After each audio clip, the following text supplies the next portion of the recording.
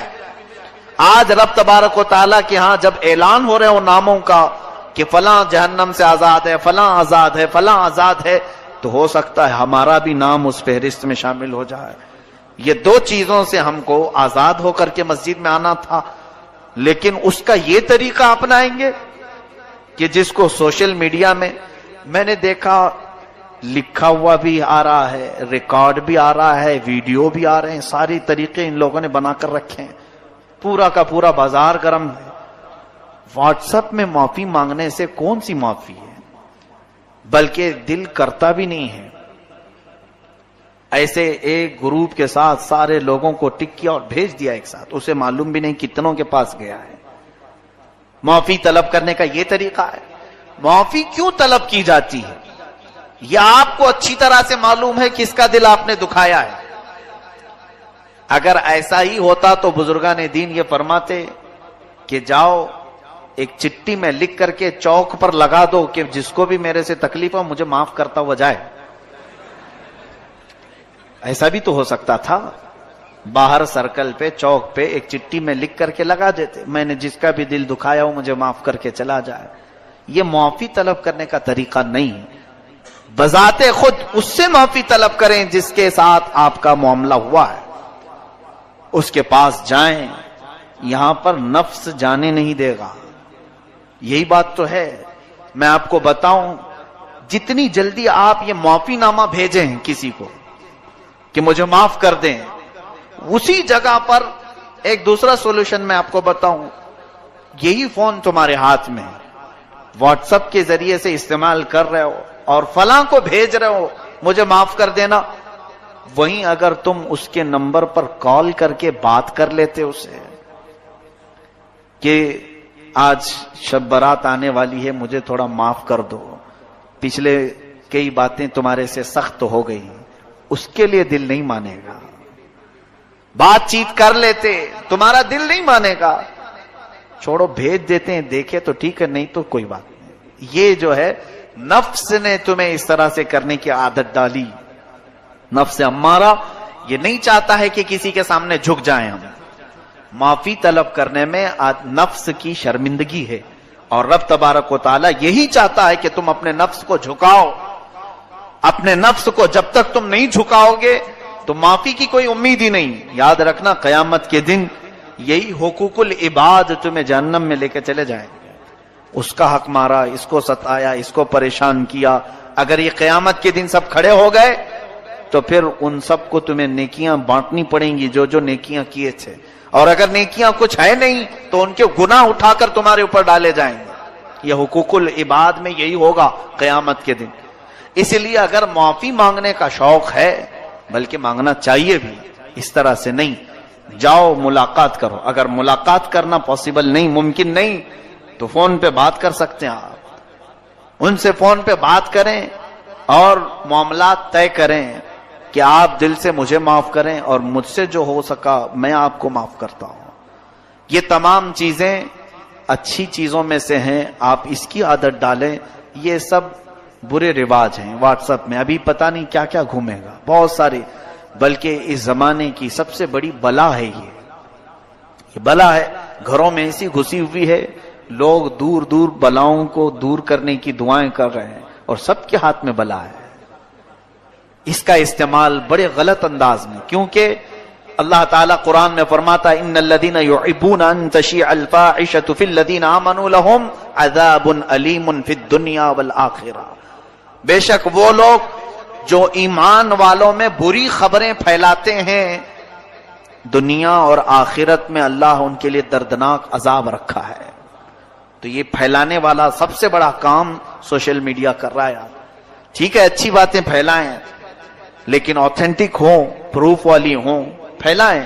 نشر و اشاعت میں ثواب ہے، لیکن اس طرح کی بغیر پروف والی چیزیں، یا کہیں سے کسی کا آ گیا اور اس نے دھمکی دے کر کے آپ کو میسج کیا، اگر نہیں آگے بڑھاؤ گے تو 7 لوگ مر جائیں گے، 9 لوگ مر جائیں گے.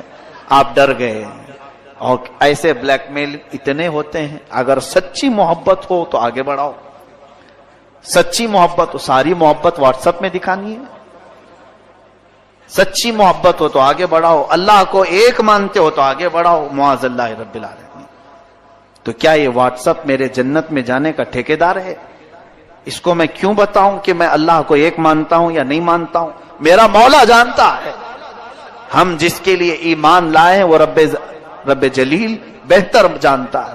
ہم نبی کونین صلی اللہ علیہ وسلم سے محبت کرتے ہیں، اس کے متعلق کوئی بھی اس طرح سے ٹارچر نہ کرے ایک دوسرے کو. ایسے جو بھی میسج آئیں اس کو آگے نہ بڑھاؤں، ورنہ گناہ میں برابر کے شریک آپ بھی ہوں گے. آپ نے میسج لکھا نہیں لیکن دوسرے کا آیا ہوا بڑھا دیا تو پکڑ تو آپ کی بھی ہوگی قیامت کے دن، کیونکہ برائی پھیلانے میں آپ نے جو تعاون کیا. اللہ تعالیٰ ان تمام بری بلاؤں سے ہماری حفاظت فرمائے. عزیزان گرامی وقار، شب برات میں آج رزق کی تقسیم ہوتی ہے. ہمارے ناموں کے متعلق آج فرشتوں کو یہ بتایا جاتا ہے کہ فلاں بن فلاں اس سال یہ معاملات کرے گا، اس کے حصے میں اتنا رزق دیا جائے گا، اور پھر پتہ نہیں ہمارا نام مرنے والوں میں بھی لکھا جا سکتا ہے. آج ہمارے سال کی ایک کتاب بند ہو گئی، یہ رب ذوالجلال کی بارگاہ میں پیش ہو گئی کہ پچھلے سال اس بندے نے یہ سارے کام کیے ہیں. آپ کو بھی معلوم ہے، مجھے بھی معلوم ہے میں نے کیا کیا کیے، آپ نے کیا کیا کیے. اب آج کی رات صرف یہ احساس بھی ہو کہ بارگاہ الہی میں میری کتاب پیش ہوئی ہے پچھلے سال کی، میں نے کیا کیا کیا تھا سب فرشتوں نے بتا دیا. ویسے رب کو بتانے کی ضرورت بھی نہیں، مگر مولا فرشتوں کو گواہ بناتا ہے. تم بھی بتاؤ کہ فلاں فلاں بندے نے کیا کیا کیا ہے. پچھلے سال کا سب انہوں نے پیش کر دیا. اب رب تبارک و تعالیٰ کا حکم نازل ہو رہا ہوگا کہ یہ بندہ جس نے پچھلے سال یہ تمام کام کیے، اب اگلے سال اس کے یہ معاملات، اس کے لیے اتنا رزق لکھو، اس کے لیے اتنی برکت لکھو، اور اس کو ذلیلوں میں لکھو، اس کو عزت والوں میں لکھو، اور اس کو زندہ رہنے والوں میں لکھو، اس کو بیمار لکھو، اور اس کے بعد اس کو مرنے والوں میں لکھو. یہ تمام معاملات آج رب ذوالجلال فرشتوں کو بتا رہا ہوگا. قدیر و جبار خدا کے فیصلے نازل ہوتے ہیں اور فرشتے لے کر کل سے پھر ایکٹیو ہیں، وہ اپنی ڈیوٹی پر مامور ہیں. ہمیں یہ معلوم نہیں کہ ہمارا نام کن چیزوں میں لکھا گیا ہے. آج کی شب ہمیں برکت والوں میں نام ہمارا آیا ہے، بیماروں میں آیا ہے، یا پھر صحت مندوں میں آیا ہے، نیکیوں میں رہنے والوں میں ہمارا نام شامل کیا گیا ہے یا نہیں. ہم میں سے کسی کو اس بات کا علم نہیں. اور جب معلوم نہ ہو کر کے ہمارے اندر اکڑ اتنی ہے، ہم غرور اور تکبر کے ساتھ زمین پر ایسے چلتے ہیں جیسے لگتا ہے کہ جنت ہمارے لیے واجب ہو گئی. جنت تو ہماری ہے. میرے عزیزو، خوف کرو بارگاہ رب العزت کے فیصلوں سے. قرآن عظیم میں رب تعالیٰ فرماتا ہے ان بطش ربک لشدید، بے شک تمہارے رب کی پکڑ بہت سخت ہے. اور اس کی پکڑ جب سخت ہوتی ہے تو سب سے بڑی پکڑ تو یہ ہے کہ وہ ایمان چھین لیتا ہے. جس سے وہ ایمان ختم کر دے اس کے لیے سب سے بڑا عذاب ہے اللہ کا. ایمان کی دولت کسی سے چلی گئی تو خدا کا سب سے بڑا عذاب اس پر آیا ہے. رب تبارک و تعالیٰ اسے ہمیشہ کے لیے دوزخ لکھ دیتا ہے. حدیث پاک میں ہے شب برات ہو کہ شب قدر ہو یا پھر مرنے سے پہلے بھی ہو، مشرک اگر ہوا، کافر اگر ہوا، ایمان نکل گیا تو اس کی بخشش تو ہو ہی نہیں سکے گی، بلکہ قیامت کے دن ان کے متعلق فرمایا گیا. سنو، جن کی کفر پر موت ہوئی، جو کافر مرے دنیا میں، قیامت کے دن حساب کتاب کے بعد دوزخ میں ڈالے جائیں گے. دوزخ میں ڈالنے کے بعد دوزخ کی ہولناکیاں جب انہیں نیچے طبقے میں لے جائیں گی، ہر طرح کے عذابات کا سامنا ہوگا. اتنے سخت عذاب. اللہ اکبر. دوزخ کا سب سے ہلکا عذاب کیا ہے؟ حدیث پاک میں حضور پاک صلی اللہ علیہ وسلم ارشاد فرماتے ہیں آگ کی جوتیاں پہنائی جائیں گی، انگار کے جوتے پہنائے جائیں گے، جس کی وجہ سے اس کا بھیجا پک کر کے ابل رہا ہوگا. یہ دوزخ کا ہلکا عذاب ہے. منیمم کسی کو اگر دیا جائے تو یہ ہلکا ہے. پھر جس کے لیے اللہ نے فرمایا عذاب علیم، عذاب عظیم، دردناک عذاب، بڑا عذاب، وہ مولا ہی جانتا ہے کہ کیسے کیسے عذاب دوزخ میں. سنو، جس کی کفر پر موت ہوئی دوزخ میں ڈالے جائیں گے.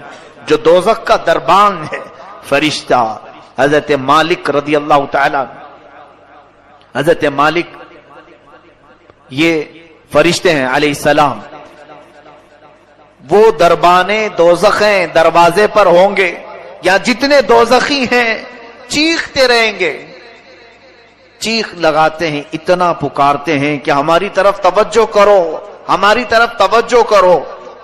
تو پھر ان کی پکار اتنی بلند ہوتی ہے کہ پورے دوزخ میں آوازیں دہلتی رہتی ہیں. اس کے بعد مالک دوزخ یعنی دربان دوزخ حضرت مالک ایک بار بھی ان کی طرف نہیں دیکھتے. حدیث پاک میں 1000 سال گزر جائیں گے. 1000 سال کے بعد دربان دوزخ ان کی طرف دیکھتے ہیں. کیا بات ہے، کیوں چلا رہے ہو تم لوگ؟ 1000 سال کے بعد تب اہل دوزخ کہتے ہیں اے مالک، اے دربان دوزخ، ہم رب ذوالجلال سے بات کرنا چاہتے ہیں، ہمارے معاملے میں کچھ سفارش کرو. رب تبارک و تعالیٰ سے ہم کچھ کلام کرنا چاہیں گے کہ وہ ہمیں یہاں سے نکالے. حضرت مالک کہتے ہیں ٹھیک ہے، تمہاری بات میں مولا تک پہنچا دوں گا، رب تعالیٰ تک پہنچا دوں گا. تو اس کے بعد حدیث پاک میں پھر 1000 سال گزر جاتے ہیں. حضرت مالک کی طرف سے کوئی جواب نہیں آیا.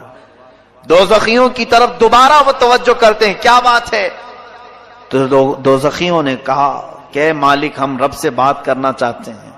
حضرت مالک کہتے ہیں میری اب تک رسائی نہیں ہوئی، میں تمہارا عریضہ پیش کروں گا رب تعالیٰ کے، یہاں تک کہ 30,000 سال گزر جاتا ہے، یہ دوزخ میں جلتے رہیں گے، اسی طرح عذاب میں مبتلا رہیں گے۔ 30,000 سال کے بعد حضرت مالک ادھر دوزخ کی طرف توجہ کرتے ہیں اور فرماتے اے اہل دوزخ، بشارت ہو تمہارے لیے کہ رب تعالیٰ کی طرف سے یہ جواب آیا ہے، لا ينظر الیہم ولا یرحم علیہم، ان کی طرف نہ دیکھا جائے گا نہ ان کی طرف رحم کیا جائے گا۔ مولا نہ تم سے بات کرنا چاہتا ہے اور نہ تم پر رحم کرنا چاہتا ہے۔ اب بند کرو آواز۔ فرمایا گیا حدیث پاک میں مایوس ان کے چہرے لٹک جائیں گے، اہل دوزخ واپس پھر اپنے عذاب کی طرف آئیں گے، اس لیے کہ اب کوئی امید بھی باقی نہیں رہی۔ 3,000 سال تو امید پر دوزخ میں جل رہے تھے کہ اب بات ہوگی رب تعالیٰ سے، اب کلام ہوگا، شاید وہ بہتوں کو معاف کر کے نکالا، ہمیں بھی نکالے گا، لیکن جواب یہ آیا کہ یہ سب اب جو موجود ہیں یہ کفر کی حالت میں مرے ہوئے ہیں، یہ شرک کی حالت میں مرے ہوئے ہیں۔ کافروں اور مشرکوں کے لیے رب فرماتا ہے نہ ان کی طرف دیکھا جائے گا نہ رحم کیا جائے گا۔ ان اللہ لا یغفر ان یشرک بہ ویغفر ما دون ذلک لمن یشاء، شرک کو اللہ معاف نہیں کرے گا، اس کے علاوہ جو بھی ہے جسے چاہے رب تعالیٰ معاف کرے گا، یہ قرآن میں اللہ فرماتا ہے۔ میرے عزیزو، ڈر اس بات کا ہونا چاہیے کہ اگر مولا تعالیٰ ہمارے کسی عمل سے غضب میں آئے تو کہیں وہ ہمارے ایمان کی دولت کو سلب نہ کر لے، اور یہ نہ فرما دے نکل جا تو میرے خاص بندوں میں سے۔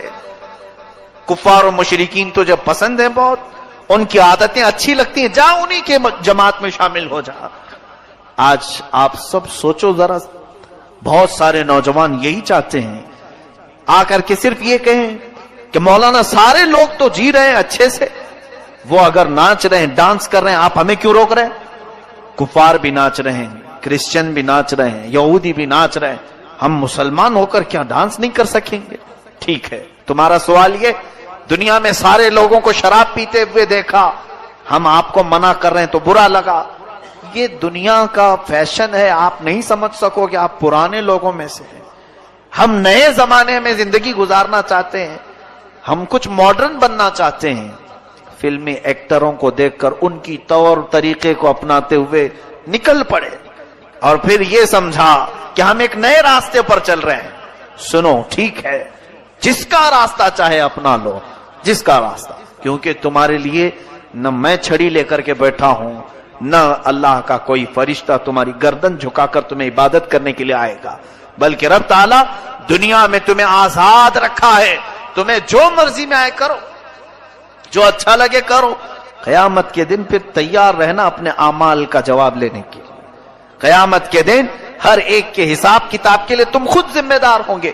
آج میں ان نوجوانوں سے کہتا ہوں جنہیں کفار و مشرکین اچھے لگتے ہیں، جن کو لوگوں کے ہاتھوں کے شراب کی بوتلیں پسند ہیں، جوئے خانے، شراب، تاش کے اڈے، یہ سب بہت اچھے لگتے ہیں جنہیں، اور پھر یہ فلمی دنیا کے تمام تر ظالم دجال قسم کے خرافات مچانے والے اور پورے گھروں کو تباہ کرنے والے ایکٹر انہیں پسند ہیں، ان کے ساتھ ہو جاؤ، کوئی بات نہیں، تمہیں مبارک ہو۔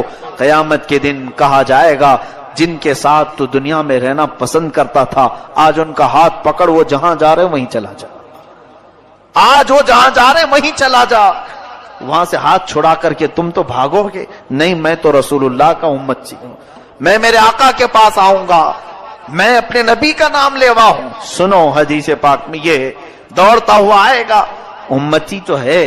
حضور اکرم صلی اللہ تعالی علیہ وسلم کے قریب آتے ہی حضور پاک سے عرض کرتا ہے، رو کر کے، چلا کر کے، مجھے فرشتے دوزخ کی طرف کھینچ رہے ہیں، بچا لیجیے۔ نبی کونین صلی اللہ تعالی علیہ وسلم کی طرف سے جواب آئے گا، تو کون ہے؟ بلکہ اس آقا کی عادت مبارکہ یہ فرماتے ہیں، میں بھرے مجمع میں بھی اپنی امتیوں کو پہچان لوں گا، کروڑوں کی تعداد میں